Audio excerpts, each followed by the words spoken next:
仙阵。万仙阵。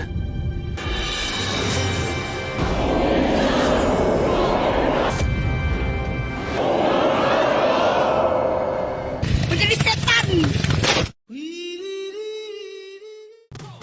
Halo semuanya, gimana kabar kalian hari ini? Sehat? Mantap cuy. Nah, hari ini gue mau menceritakan sebuah film yang sangat seru yang berjudul The First Mate Clash of Gods. Menceritakan di tahun akhir dinasti Yin dan Xiang, di mana pada saat itu ada seorang raja yang sangat-sangat jahat. Nah, di tengah kekacauan itu ada beberapa orang juga yang sedang melakukan rencana jahat, yaitu menghancurkan dunia mortal atau dunianya para dewa dan juga dunia manusia. Dan oleh karena itu pastinya dewa-dewa nggak akan tinggal diam. So, daripada penasaran, sekarang kita langsung aja masuk ke ceritanya.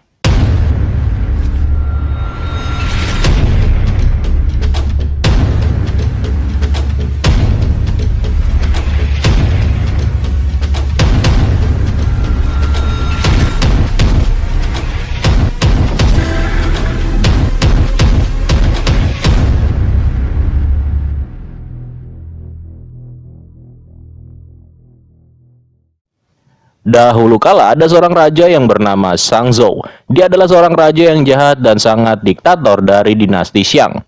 Bukan cuma itu, Raja Zhou juga dibantu oleh salah seorang dewa yang juga sama-sama jahat. Nah, untuk mencegah kekacauan makin meluas, ada seorang raja yang juga bernama Raja Wu yang mencoba menghentikan dominasi dari Raja Zhou.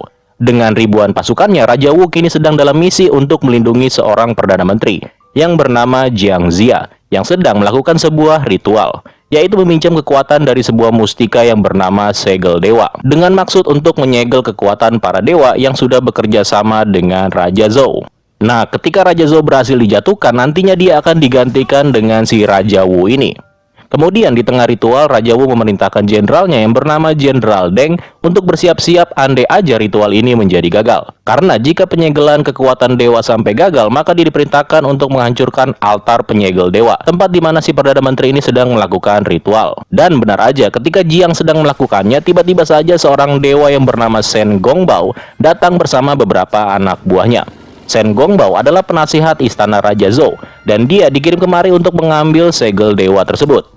By the way, sedikit cerita tentang Shen Gongbao dan juga Jiang Zia. Bisa dibilang dulunya mereka berdua ini satu guru satu ilmu cuy. Dimana mereka berdua ini sama-sama murid dari salah satu dewa tertinggi yang bernama Yuanxi Tianzun. Nah, kemudian pertarungan pun terjadi untuk memperebutkan segel dewa. Raja Wu bersama dengan pasukannya juga berusaha dengan keras melindungi segel dewa.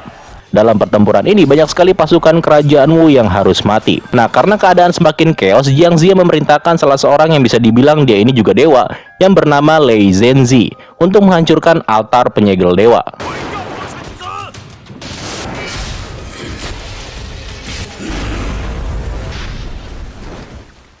Setelah menghancurkan altar, Lei kemudian mencoba membantu Jenderal Deng dan juga temannya yang sedang dalam bahaya. Namun ketika dia berhadapan dengan Shen, makhluk langit ini pun jadi kehilangan kontrol, karena dia dikendalikan oleh tongkat 6 jiwa milik Shen. Sampai-sampai dia malah menyerang pasukannya Raja Wu.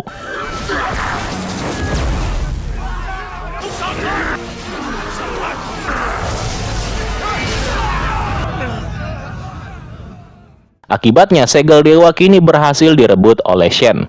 Lei yang juga sudah sadar kini meratapi nasibnya sambil berteriak dengan penuh penyesalan. Nah, singkat cerita, mereka semua kini telah kembali, dan di saat itu juga satu orang dewa muncul dan datang ke tempat tersebut. Dia adalah Yang Jian. Gue nyebutnya Dewa Erlang aja kali ya, biar enak. Nah, si Dewa Erlang ini adalah muridnya si Perdana Menteri Jiang. Kedatangan Dewa Erlang ke sini adalah untuk mempertanyakan kepada gurunya perihal segel dewa yang telah jatuh ke tangan Shen. Dewa Erlang ini khawatir Shen akan menggunakan segel dewa untuk membuat peperangan antara manusia melawan dewa. Sementara itu di kerajaannya, Raja Zhou terlihat sedang berpesta ditemani oleh ratunya, yaitu Daji, siluman rubah ekor 9. Nah, kalau dilihat-lihat masih segeran Daji yang di film League of God ya cuy. Iya gak?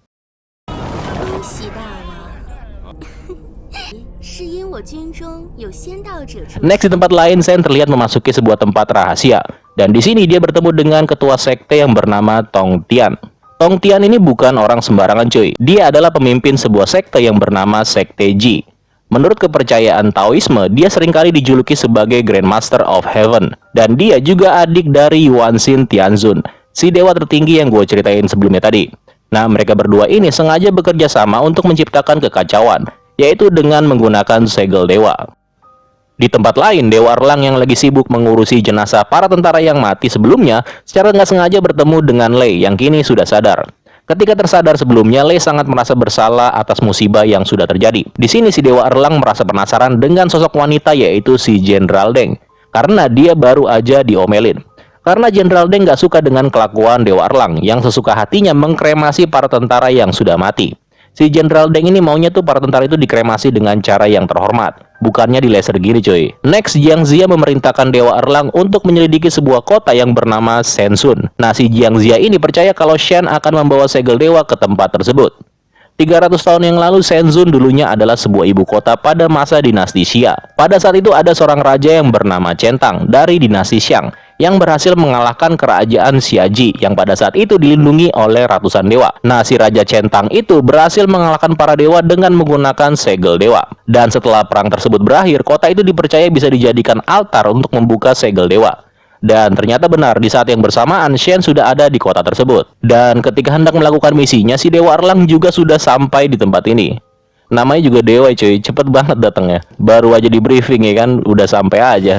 Dan rupanya selain Dewa Erlang, Lei juga ikutan membantu. Tapi rupanya Lei nggak belajar dari kesalahan sebelumnya, karena lagi-lagi dia harus terkena tongkat 6 jiwa.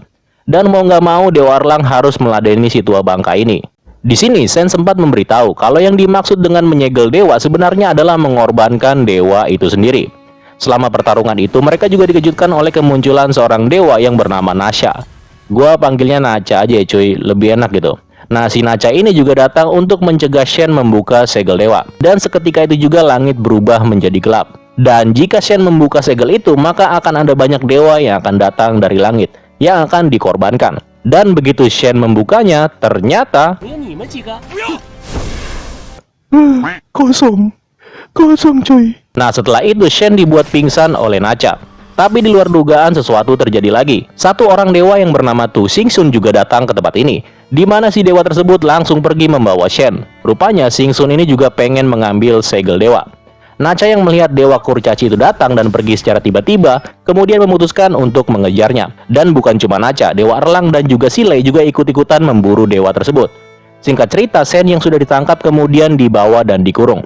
Di dalam kurungan, Shen sempat bertanya kepada Jiang Zia, kenapa itu segel begitu dibuka tidak ada satupun dewa yang tertulis di dalamnya. Jadi sebenarnya segel dewa itu cuma syarat aja untuk mempermudah rencana jahat dari Shen dan juga pimpinan sekte yang bernama Tong Tian tadi cuy, si pemimpin sekte Ji. Sekte Ji adanya di dunia dewa, dan dia bermaksud mengirimkan seluruh anggota sektenya ke dunia manusia.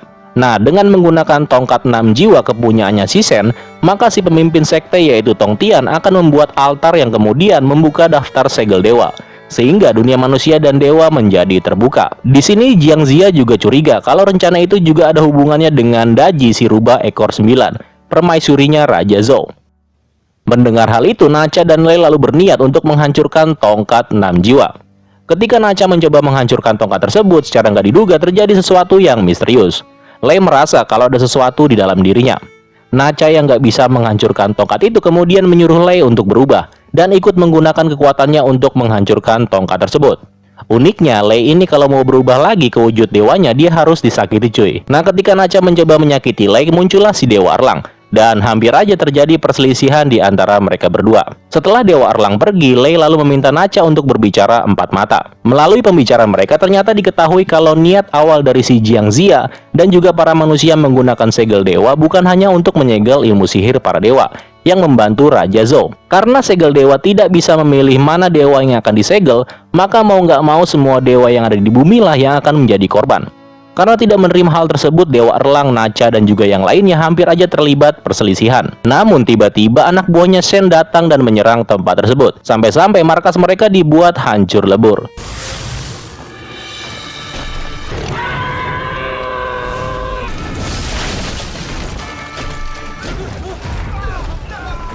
Singkat cerita, segel dewa berhasil didapatkan. Ketika Jiang Zia mau nggak mau harus menyerahkannya ketika dia melihat sang Raja Wu dalam bahaya. Setelah kejadian itu, proses kremasi kemudian dilakukan kepada seluruh tentara yang sudah gugur akibat penyerangan tersebut. Nah, singkat cerita, setelah mendapatkan segel dewa, Shen langsung melakukan ritual untuk membuka pintu gerbang penghubung antara manusia dan dewa. Dan dengan itu, para dewa sekte Ji akan tiba di bumi. Nacha adalah yang pertama datang untuk menghentikan Shen. Tapi sayangnya semua itu sudah terlambat. Karena gerbang sudah terbuka, formasi 1000 dewa kemudian muncul bersama dengan Tong Tian yang sepertinya akan membawa malapetaka.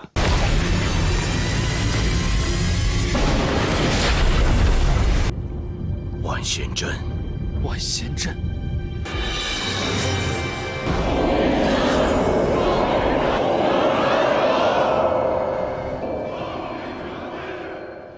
Dewa Erlang, Jenderal Deng, dan juga Dewa Kurcaci juga muncul di tempat ini. Dari balik awan, para Dewa Sekte Ji turun dan membuat semacam kubah untuk menahan manusia yang ada di dalam kota tersebut. Kubah ini akan terus membesar sampai akhirnya semua manusia akan musnah akibat tersedot di dalam formasi itu. Satu ekor monster dengan wujud seperti ikan mungkin ya, kemudian muncul dan melakukan teror. Nacha dan yang lainnya lalu segera melakukan perlawanan. Dan tiba-tiba saja Lei juga datang dan ikut membantu, di mana makhluk tersebut dibuat hancur berantakan.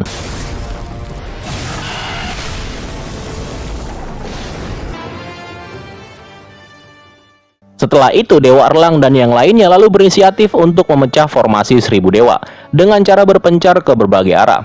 Sementara itu, secara nggak diduga, segel dewa kini kembali kepada fungsi utamanya, yaitu menghapus kekuatan para dewa yang ada di bumi. Mengetahui hal itu, Tong Tian beranggapan kalau itu sudah seharusnya terjadi, karena bukan cuma manusia, tetapi dewa-dewa pun akan dia musnahkan. Tetapi hal itu nggak disetujui sama si Shen, karena kalau semuanya musnah, dia gagal mendapatkan impiannya, yaitu menjadi seorang kaisar. Nah, karena nggak terima, Shen kemudian mencoba menyerang Tong Tian. Tapi rupanya ilmu Tong Tian masih di atas Shen.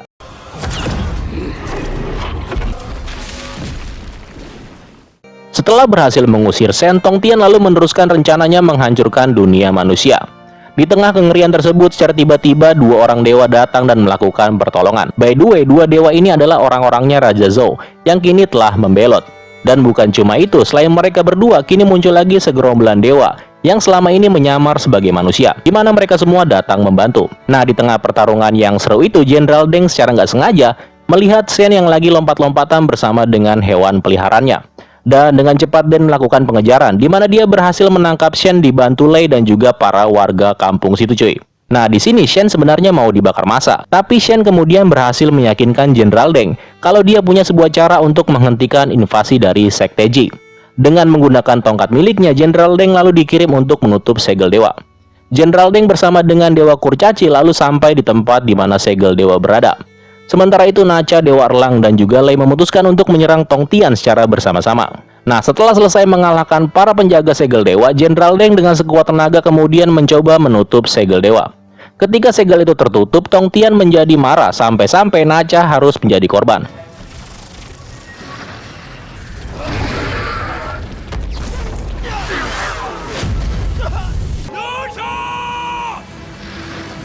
Tong Tian dengan cepat turun dan mencoba membuka kembali segel dewa. Dewa Erlang dan yang lainnya yang juga mencoba menghentikannya dibuat nggak berdaya. Segel itu lalu berhasil dibuka kembali, tapi tiba-tiba Nacha yang ternyata masih hidup muncul dan menutup kembali segel dewa. Nah, Tong Tian yang kaget mencoba menyerang Nacha sekali lagi, tapi rupanya serangan tersebut nggak berarti apa-apa. Selain Nacha, muncul juga para dewa yang ada di bumi yang kini ikut membantu. Dengan kekuatannya, Nacha kemudian mengumpulkan seluruh kekuatan dewa. Nah, ini nih udah kayak bola harapan di filmnya Dragon Ball cuy, kalau lo ingat. Nah, lewat kekuatan tersebut, Tong Tian kemudian diperlihatkan sebuah kengerian yang dialami oleh seluruh Sekte Ji yang sedang ketakutan. Dan ketika segel dewa yang terbuka kini berhasil ditutup kembali oleh si Jenderal Deng, otomatis gerbang antar dunia akan segera tertutup. Tong Tian yang nggak mau tinggal di dunia manusia kemudian memutuskan untuk kabur dan pergi. Setelah bencana berlalu, Jiang Zia beserta Raja Wu dan seluruh pasukannya juga sudah tiba. Nacha lalu memberikan segel dewa kepada Jiang Zia. Di sini Raja Wu berterima kasih karena berkat mereka malapetaka ini berhasil dihentikan. Sementara itu di istana seberang, Raja Zhou terlihat sedih karena selain rencananya gagal, dia juga sedih karena para penasehatnya sudah pada nggak ada. Nah, di sini tiba-tiba sang permaisuri si rubah ekor 9 muncul dan melakukan sesuatu. Dan belum jelas apa yang sebenarnya dilakukan oleh si Daji. Nasib serupa juga dialami oleh Shen, di mana dia dikirim kembali ke langit bersama dengan segel dewa. Scene kemudian ditutup oleh Raja Wu yang sedang berbincang dengan Jiang Zia. Raja Wu mengatakan kalau era baru akan segera dimulai. Nah, karena para dewa sekarang juga sudah kembali ke langit, Jiang Zia juga memastikan kalau bencana seperti ini terjadi lagi, maka para dewa itu akan kembali lagi membantu manusia. Dan ceritanya pun tamat cuy.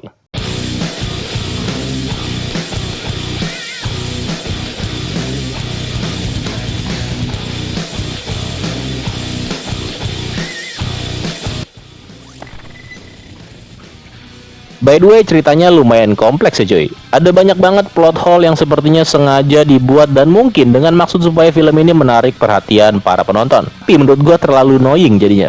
Contohnya kayak kemunculan karakter Raja Zhou dan juga Daji, yang seakan-akan kayak jadi cameo aja gitu. Padahal beberapa kali namanya disebutkan. Dan buat para pecinta film-film mitologi Tiongkok, dua karakter itu harusnya bisa lebih mempunyai peran.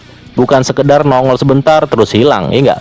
Tapi di luar itu gue cukup puas cuy. Ya masih rekomen banget lah buat ditonton sama kalian. Dan kalau gue boleh kasih nilai, film ini gue kasih nilai 6,5 dari 10. So terima kasih sudah menonton video ini sampai habis. Gue pamit undur diri dan sampai jumpa di video selanjutnya. Keren lo semua. Ciao.